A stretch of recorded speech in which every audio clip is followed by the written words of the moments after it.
Olha, não sei, estou a viver um bocado como todos nós, acho eu, à procura de formas, à procura de. Nem sequer é de uma normalidade, acho que é de uma forma de viver positiva, próxima dos outros, com o contacto, com os afetos, com as amizades, com a família, não é? Claro que isto afeta todo o meu trabalho, objetivamente e na prática, porque cancelei uma série de espetáculos, como todas as pessoas suponho que trabalham em espetáculos, sobretudo, não é? E tentei adaptar a minha atividade, tentei variar a minha atividade,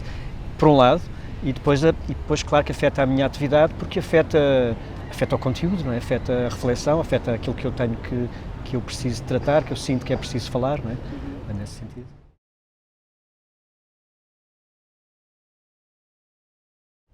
Olha, definitivamente há um lado muito ligado à música tradicional, não só portuguesa, como músicas tradicionais de várias culturas, que foi sempre um foco do meu interesse muito grande, muito intenso. E, portanto, explorar esses instrumentos, explorar as sonoridades da música portuguesa e da música árabe, da música oriental. E depois há um lado muito experimental, porque há um lado de procura de outros materiais e de outros instrumentos, de criação de instrumentos experimentais com objetos do cotidiano. E recentemente, era uma coisa que eu já tinha explorado um bocado, mas recentemente tenho intensificado mais uma pesquisa de instrumentos criados com árvores e com materiais naturais ou de objetos sonoros, ou então até de uma exploração sonora dos próprios materiais não modificados, não manipulados. Não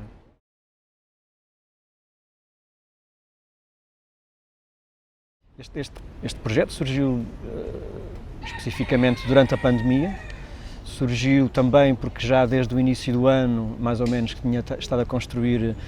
este instrumento que é a árvore, que neste momento já são duas, já são uma ramificação de objetos, de instrumentos criados com árvores ou com ramos, e depois outras explorações à volta das rochas e da água e de outras coisas. Então eu estava nisso e eu achava que primeiro ia-se fazer o espetáculo acerca disto, né? E de repente ficámos todos em casa, parados, sem hipótese de fazer espetáculos. Surgiu este concurso da Câmara Municipal de Lisboa, um concurso de emergência, um concurso para projetos criados nesta fase, e eu e a Violeta Mandil, que trabalha já comigo há uma série de anos na produção e não só, também no idealizado de projetos e cada vez mais uma parceira de criação, pensámos que este projeto não devia ser um espetáculo, que devia ser um outro objeto, devia ser um objeto com várias ramificações, que pudesse comunicar com as pessoas à distância, pudesse comunicar com as pessoas na internet ou em projeção de filmes. Então surgiu a ideia de fazer 7 filmes, de pegar nestes instrumentos que eu já estava a construir e neste universo sonoro e filmá-los em espaços exteriores, espaços da natureza que tivessem uma energia forte, que tivessem onde a natureza manifestasse a sua força, a sua energia. À parte disso, pensámos que seria interessante incluir outros criadores e então pensámos inicialmente em convidar 7 poetas para escrever, cada um deles escrever um texto, um poema para cada um dos filmes, e depois pensámos que um dos poemas não seria inédito, seria de um poeta já morto, até uma forma simbólica de homenagear os mortos desta pandemia também, de alguma forma ter alguma simbologia, né, da homenagem.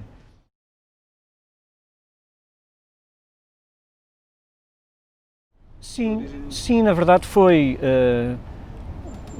Primeiro o que é que nós precisamos de fazer. Nós, neste caso, sendo o núcleo duro, eu, a Violeta e o Mário Melo Costa, que realiza e assina a direção de fotografia destes filmes. O que é que nós precisamos, o que é que nós queremos dizer,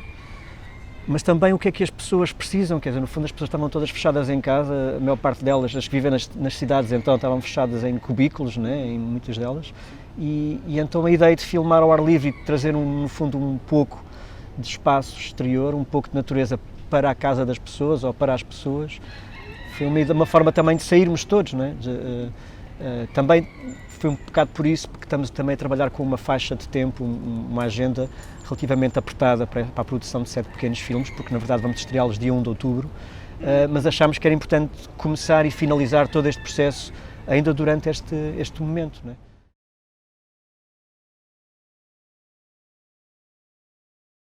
No fundo tem a ver com a provocação ou com o convite que fizemos a cada um dos poetas, e cada um deles respondeu de uma forma muito diversa, e foi esse também acho que a riqueza, foi qual era a reflexão deles, qual era o sentimento deles em relação à pandemia, à quarentena, mas sobretudo ao planeta que vamos descobrir depois, que vamos ter depois, ou que vamos reinventar ou não depois. No fundo falamos de que isto nada vai ser como antes e que vai haver uma grande transformação, mas a transformação não acontece se nós não fizermos alguma coisa, não é? Na verdade, o regresso à normalidade é o regresso a uma normalidade muitas vezes que não interessa, não é? É uma normalidade que não nos interessa, que não chega, que é pouco, e que era uma coisa que já estávamos a viver antes desta pandemia. Portanto, a reflexão também é essa e, no fundo, quando estávamos todos fechados em casa, havia uma série de mensagens positivas e claro que são importantes, vamos ficar todos bem, essas coisas todas, mas no fundo o que nos interessa agora pensar é, vamos ficar como é que nos interessa ficar e o que é que nos interessa fazer, não é? E nesse sentido, pronto,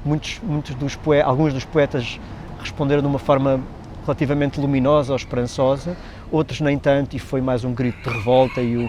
isso foi o interessante também, perceber qual é que era a voz genuína e verdadeira de cada um deles, não é? E depois nós trabalhámos com isso também.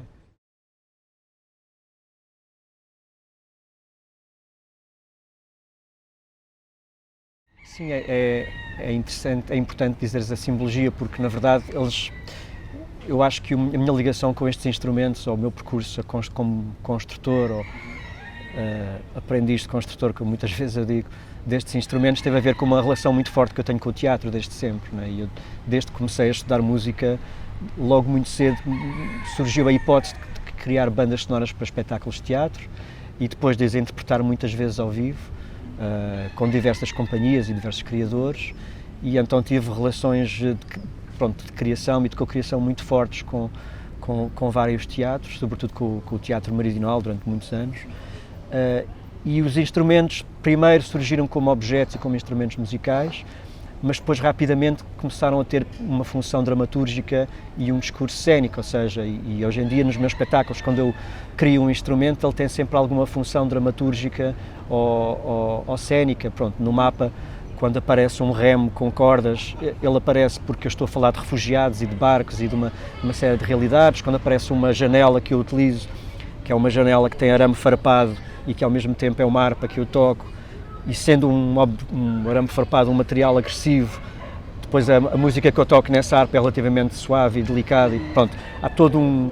jogo de contrários ou de opostos ou de metáforas visuais que acompanham a função musical, não é, destes instrumentos. E neste 7 poemas para um mundo novo,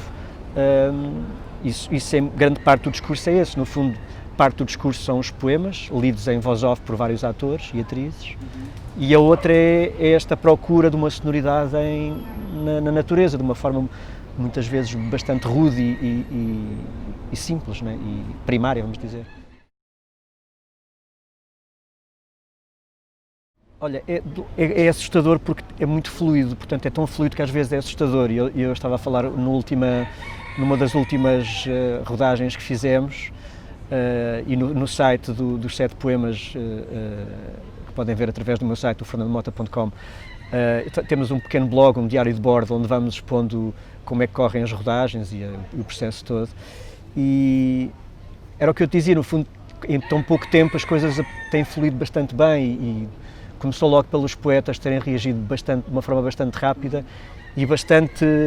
ao assunto, né? Foram muito focados na provocação e foram muito ao encontro do que nós pretendíamos, dentro da sua voz e dentro do que queriam dizer, obviamente. Mas estava-te a dizer, tem fluído tanto que às vezes é quase assustador pensar, bem, isto corre tão bem que quase pensamos, bem, então melhor não planear nada, né? E até das últimas rodagens que fizemos, que eu te contava há pouco, em Montemoro Novo, que era dos sítios que a Raparás tinha sido menos bem planeada, vamos dizer assim, e que o sítio não estava tão fixo quanto isso onde íamos filmar, mas de repente encontramos dois sobreiros mortos desenraizados e eu tinha levado sempre material comigo para construir instrumentos impromptu, instrumentos improvisados logo ali, e a rodagem foi no fundo isso, foi filmar a paisagem, filmar o processo de construção do instrumento no sobreiro, com cordas, e fiz lá 2 cítaras logo no instrumento, no sobreiro, e gravámos, e a banda sonora foi criada ali. Então, no fundo é quase assustador, mas também é a natureza do projeto, sabes? Tem sido feito neste tempo, com este tempo, e com os materiais conforme surgem também.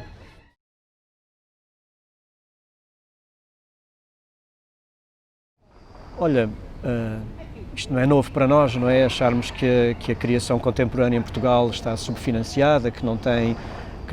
é só uma questão financeira, não tem um olhar de fundo, uma política de fundo dos vários governos, havendo Ministério da Cultura ou não é isso que muda tudo, claro. Por um lado isto não é novo para nós e tem sido, comparativamente a outros países da Europa, sobretudo os países do centro e do norte da Europa, é sempre uma luta a tentar ter, no fundo, o tempo de qualidade e as condições de trabalho que nós achamos que os projetos merecem e que o público também merece, não é?